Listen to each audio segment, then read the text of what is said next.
Hola chicos, ¿cómo están? Espero que estén muy bien.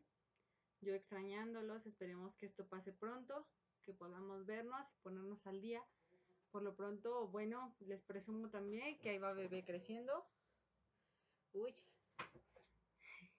y seguimos pues con todas las ganas de seguir trabajando. El tema de esta semana tiene que ver con el barroco y el manierismo. El arte siempre ha estado evolucionando, ya vimos cómo fue en el Renacimiento, la verdad de las épocas artísticas más florecientes. Y bueno, ahora vamos a entrar a la evolución precisamente después del Renacimiento, qué más vino, qué más había para el arte.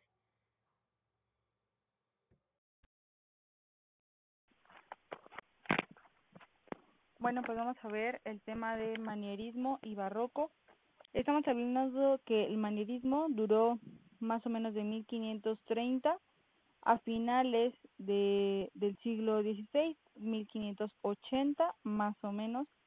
A partir de ese año, pues más o menos concebimos el barroco, que tiene una extensión hasta 1750, abarca 150 años, fue bastante grande.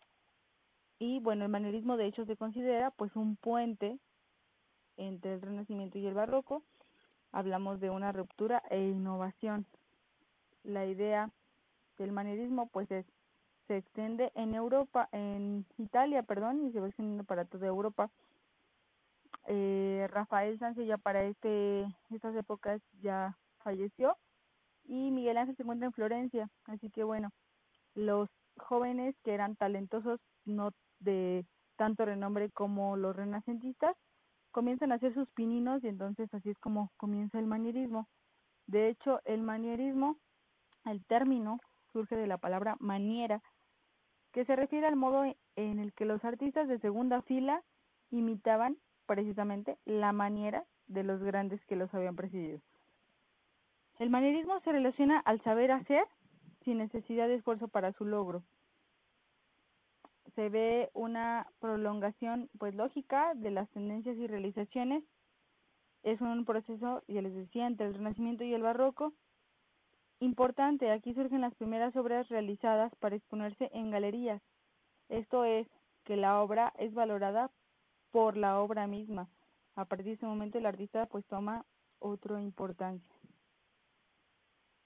Sus características principales es que tiende a lo subjetivo y a lo inestable, pues al contrario de lo que se buscaba en el Renacimiento evocando el arte clásico. Aquí se reflejan los gustos del artista, así que también algo importante es que surge la irrealidad y la abstracción. Ya no es solamente ver lo que ver lo que existe, ver la realidad y plasmarla, sino ir más allá. Surge en en la escultura y en la pintura. Vamos a ver que es preferencia de los artistas ir por la línea o figura serpentina. Esto es que a través de esta forma comenzamos desde la base hacia arriba, dando sensación de movimiento. Y entonces estas líneas curvas nos dan la sensación de que existe tensión y existe movimiento dentro de las esculturas y de las pinturas. Dentro de la literatura surgen dos grandes, que fue pues Miguel de Cervantes Saavedra y Shakespeare. Vemos que en la pintura hay contraposición con los elementos clásicos. Aquí las obras son inestables, son tensas, son desequilibradas. Por un lado vamos a ver una recarga de elementos, recarga de colores, y tal vez tendremos otros puntos muy vacíos. Se sustituyen los colores suaves por otros más fríos y ácidos. No necesariamente corresponden las tonalidades a los colores reales. Vemos en este cuadro del Greco precisamente que bueno, el color de las pieles pues no se asemeja a lo que en la realidad podríamos ver. Los dibujos son exagerados, son sofisticados, son artificiosos, y en este momento le apuestan a los gestos y a los giros. Predominan, como vemos, las curvas. Hay una cierta deformidad por los diversos ejes y pues, como ya les decía, apuestan por las curvas, apuestan por los diagonales. Pintores manieristas importantes: Bronzino, Greco, Tintoretto y Veronese. En la escultura manierista tiende a la monumentalidad. Los escultores, dan dinamismo a sus obras. Igual ya les hablaba de la zona de la forma serpenteante. Se siguen interesando por el hombre y por el cuerpo humano y tienden a la multifacialidad de diferentes puntos de vista que tú veas las esculturas. Tienen algo importante que decirte y cada parte es importante. Escultores manieristas importantes: Benvenuto Cellini y Juan de Bologna.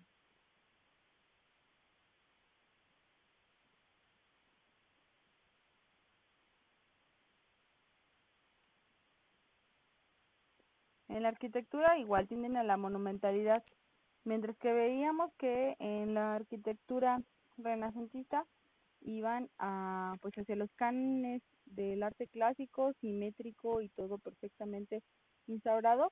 Ahora tendemos a que sean más decorativas, empiezan a ver estas curvas y anticurvas.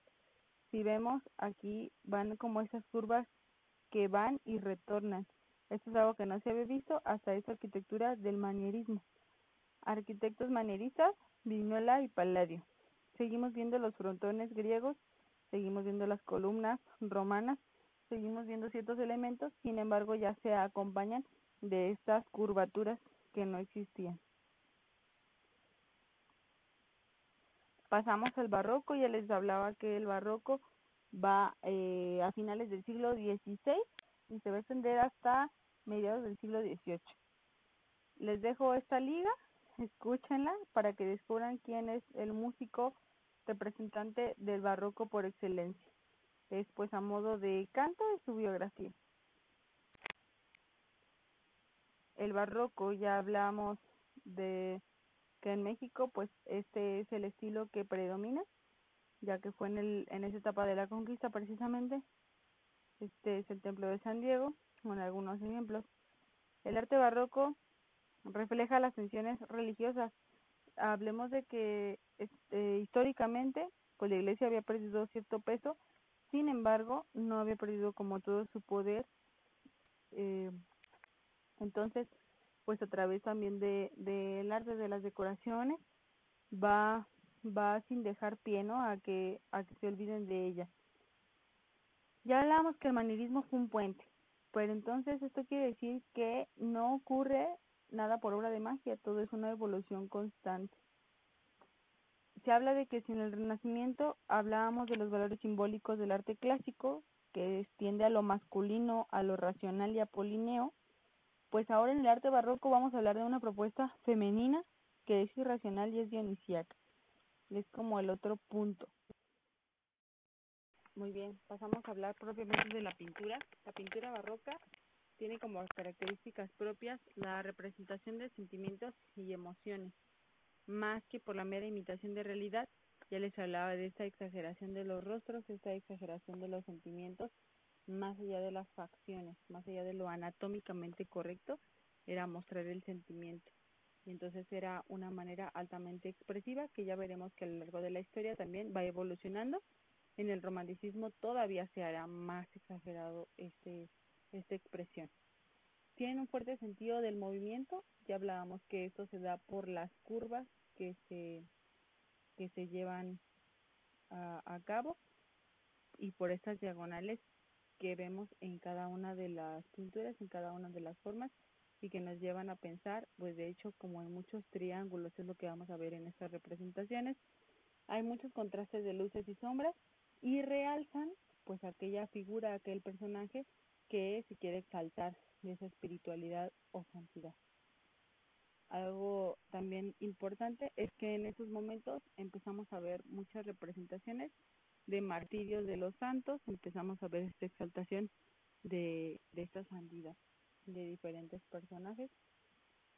Y también el naturalismo es algo importante dentro de las características del arte barroco, ya que tienen personalidad propia cada uno de los objetos y tienen su simbolismo que quieren pues despertar en el espectador.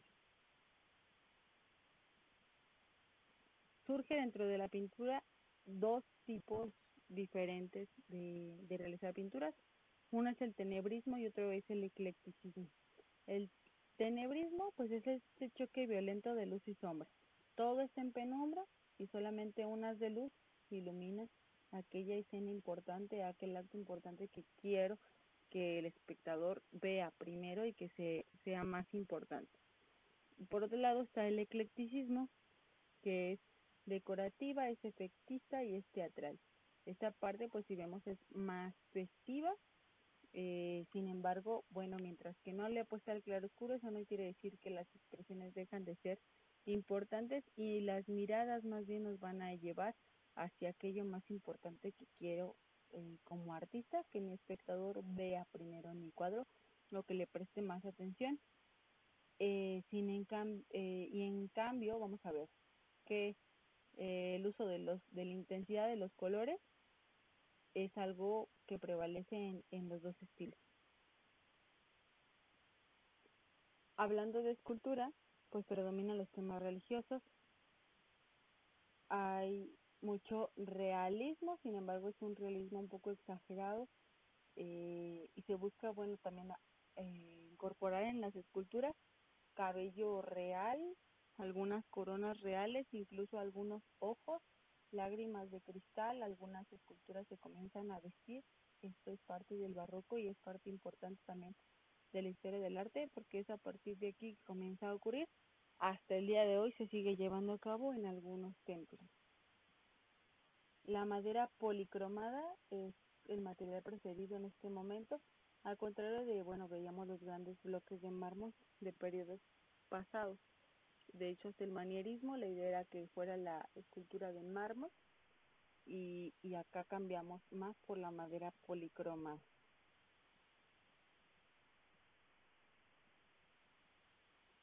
Hay diferentes escuelas de arte barroco, una de ellas es la Escuela Barroca de Valladolid, de donde surge Gregorio Fernández, que es uno de los artistas más importantes de este periodo. Una de las obras más importantes de él es este que se llama Cristo de la Luz. Si vemos, es una talla de una perfección anatómica y pues se recrea el dolor y patetismo del rostro, así como de la profusión de sangre.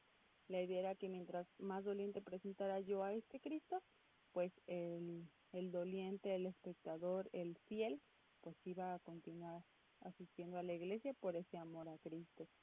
Tenemos también la piedad, flanqueada por dos ladrones, pues la expresión de la Virgen al momento de recibir a su hijo tiene una expresión bastante angustiante y bueno, pues todos asistimos a este dolor, todos al ver esta escultura, pues claro que nos mueve. Por último, el Cristo yaciente, igualmente la expresión de soledad, de angustia, de dolor, es algo presente muy en el barroco. Por otro lado, de la Escuela Barroca de Andalucía, surge Martínez Montañés, que de sus obras más importantes tenemos el Cristo de la Clemencia. Aquí pues no es un Cristo tan sufriente como el que nos presentaban anteriormente, sin embargo es un Cristo vivo, es un Cristo sufriente y es un Cristo que, que duele.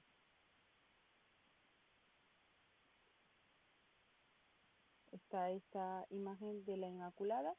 Vemos que en la escuela barroca, que en el periodo barroco, estas vírgenes comienzan a tener un rostro mucho más anguloso, un rostro mucho más hermoso, un rostro mucho más expresivo que en los periodos pasados, aun y cuando ya lo estaban intentando. Eso es el barroco que se logra este rostro pues realmente hermoso, pacífico y dulce de la Virgen María. Y en algún momento pues ya habíamos mencionado estos retablos. Este retablo también es de Martínez Montañés, de Santi Ponce, representa la adoración de los pastores en un alto relieve y ya vemos cada una de las escenas en los canales y en los ejes que nos representan esas escenas de el pequeño Jesús al momento de su nacimiento y los que acudieron a ver. Ya les decía que en el barroco surgen esas representaciones en las que se integra una escultura en la que se viste y se le pone ropa y se le ponen accesorios que pues la convierten en algo más realista. Tenemos algunas representaciones que no son representaciones religiosas.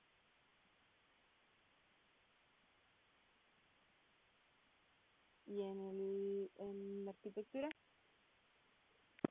pues ya veíamos que tenemos nosotros claramente un ejemplo en nuestra catedral de Morelia. Sin embargo, bueno, hablemos de las características principales, que son estas líneas curvas que ya les decía que comienzan en el manierismo, sin embargo tienen un efecto de expresividad y dinamismo en el barroco. Es un estilo recargado, es muy detallista, se le integran bastante estas curvas y vemos que por todos lados, todas las columnas, todas las fachadas son detalladas con este tipo de arte.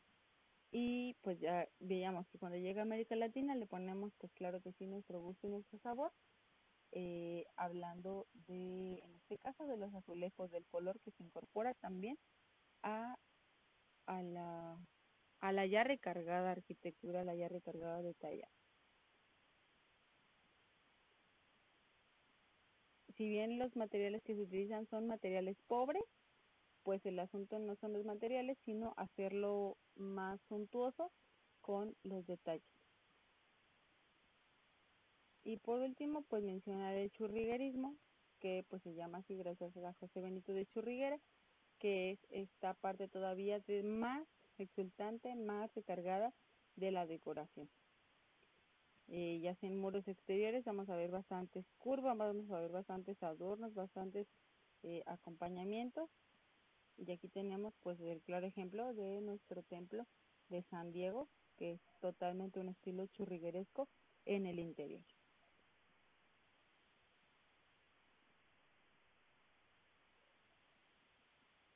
Les voy a pedir que contesten las siguientes preguntas, leen su libreta y que las envíen por favor al correo.